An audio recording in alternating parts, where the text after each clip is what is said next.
The price of Bitcoin is hovering around 42,000-ish this morning, and we are about to break below the 200 EMA on the daily chart. And after twice being rejected from the 12 EMA, we created this pattern, so important because it's an equilibrium pattern and is going through the rest of September, I think, and maybe we can find a breakout before October or the first period of October.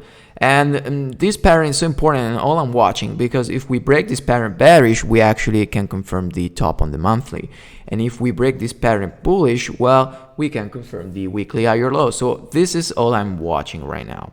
It's not just that, I'm watching also the Bitcoin dominance, because it has some the same kind of pattern. So if we can break bearish this pattern, maybe Bitcoin dominance is going to go up, and we can see further weakness on the cryptosphere. So this is so important as a pattern, and this is what we are watching today in this daily wrap-up after a couple of news.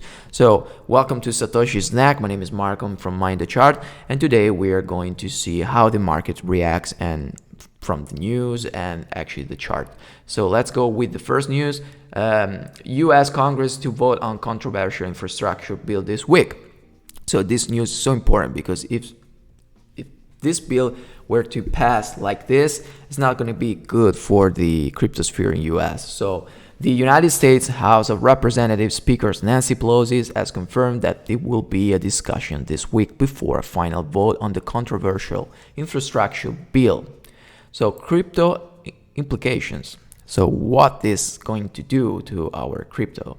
Part of the bill includes a provision that requires mandatory tax reporting for any entity loosely connected to crypto industry.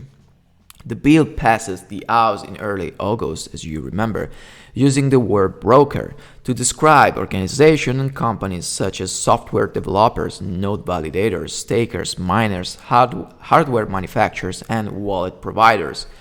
If it passes with this wording unchanged, these entities will be forced to report transactions to the Internal Revenue Service, which aims to expand crypto taxation to raise an additional $28 billion in revenue. So if this thing passes like this, with this wording unchanged, and they say they didn't do anything to change that. I mean, I don't believe that. But anyway, if this passes like this, it's going to be bad for actually US and crypto US. And maybe it will bring some further thought. So several senators and lawmakers and representatives, they fought this kind of a thing here, arguing that terminology is too broad and could stifle innovation. Actually, it's true. In a letter to Pelosi, actually, the Democratic representative Anna Asher stated that in the decentralized system of cryptocurrency, these individuals and entities do not know who the buyers and the sellers are, and it will be unable to comply with the broker requirements. There could be a wide-reaching impact on the US crypto industry and future blockchain innovation if this bill passed, requiring third-party developers to report the IRS. So that's true. So it's not good news if this passes. So another delay is possible, but we will see. We will see what is going on here, because after China, this is not a good thing. So we will see. In the meanwhile, DYDX, though, actually is soaring as protocol sees trading volume double that of Coinbase. So DYDX, the governance token of the decentralized exchange DYDX, saw large gains in the crypto market today after news spread that the protocol is now handling trading volumes comparable to some of the world's largest centralized crypto exchanges, because you saw Chinese they are being shut down on Huobi. They moved from centralized to decentralized. That's the theory. And we saw an increase of decentralized exchanges volume. So at the current price of 20.82, the newly issued token has already risen more than 80% since coming into circulation on September 8th this year. So huge move, and we will see that on the chart. The rise today follow yesterday's tweet from the YDX founder Antonio Giuliano, in which he said that the YDX protocol now, for the first time, has seen higher trading volume than his previous employer, crypto exchange Coinbase, because he was working for from Coinbase. 5 years ago, I left Coinbase and eventually founded the YDX. Today, for the first time, is doing more trading volume than Coinbase, so that's cool for him. Let's see the chart now. So we're going back to the chart. Bitcoin. So what is important now? As we said, weekly, we have to find a weekly higher low here. So in the monthly time frame, what we're seeing, as I said yesterday, I'm looking for an equilibrium, mostly because, you know, there is other patterns that we are watching on the stock market, and they have the same kind of movement. But what I'm seeing now is this pattern here, this high, higher low, and lower high. We retrace pretty much a bit more than Fibonacci 0.61, as you can see here.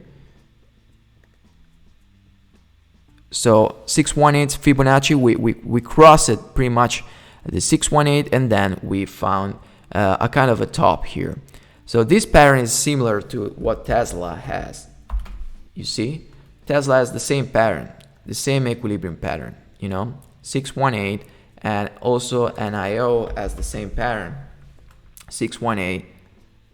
You see, so all these pattern of equilibrium, they came from a parabolic move, and then actually what happened after a parabolic move? You find a top, and then you're going for an higher low, and then you actually shrink for the rest of the years. So this is what I'm watching right now on Bitcoin, and you can find the same pattern on the 3 weeks chart, where you can see now it's shaping better because it's confirmed, and you see actually the equilibrium that might go through the rest of the year. So I don't think we can go in all-time high before the rest of the year, unless we get an ATF approval or some big news like, you know, we saw in the past, because we saw in the past we crossed actually the all-time high blue sky breakout when we got the Tesla news, you know, Square news and PayPal news. But now we don't have anything like that. We have regulations now, so it's not that easy to go in all-time high right now. So what we're watching on the weekly time frame is the scouting the weekly higher low here compared to the bottom. So the bottom is 29,000-ish, and now we are looking for this to be our higher low, but we're not sure. So if we actually break this equilibrium bullish, we're going to confirm this one as our weekly higher low. So it's all about the daily equilibrium right now. So it's all about this one. So if we break this equilibrium bullish, we confirm the weekly higher low. If we break this equilibrium bearish, we confirm mostly the monthly top, as I say. So we're going to break this candle below the low of this candle the next month. We confirm this as a top, 52,000, 53,000-ish. So this is what I'm watching right now. And actually, also, if you want to enter this trade, actually, you can do it on the equilibrium, on the bottom of the equilibrium. So you don't want to wait the equilibrium breaking bearish or breaking bullish. You can do it actually closely to the level you want. So if you have a bias bullish, you can enter here, close the bottom, and put your stop loss below the low, and go for it. Go for the breakout bullish if you have a bias bullish. If you have a bias bearish, you can put the stop loss above the actually last lower high and put your stop loss here and go for the breakout. This is what I will do.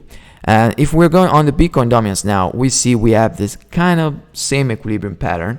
The fact is, on the Bitcoin dominance, what we are having now is the monthly is so important, because we had this kind of a double bottom here. And what we're seeing, actually, the narrative here with the dominance is that if the dominance is weak, the cryptocurrency space is strong as a whole. If the dominance is actually strong, most of the time that means that Bitcoin sphere, the cryptocurrency sphere is so weak.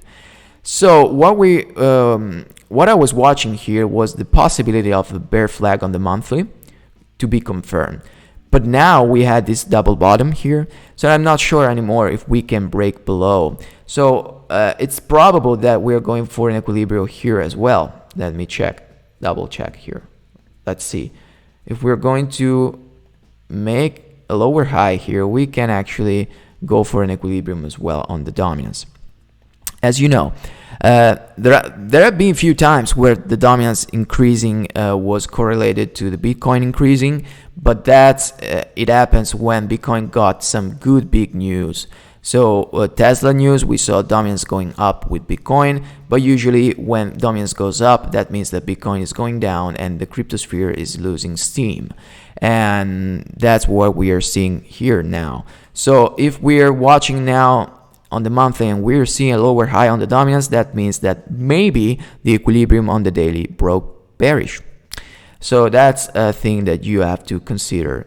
And also we are going to see Ethereum here, which is following a falling wedge, as you can see.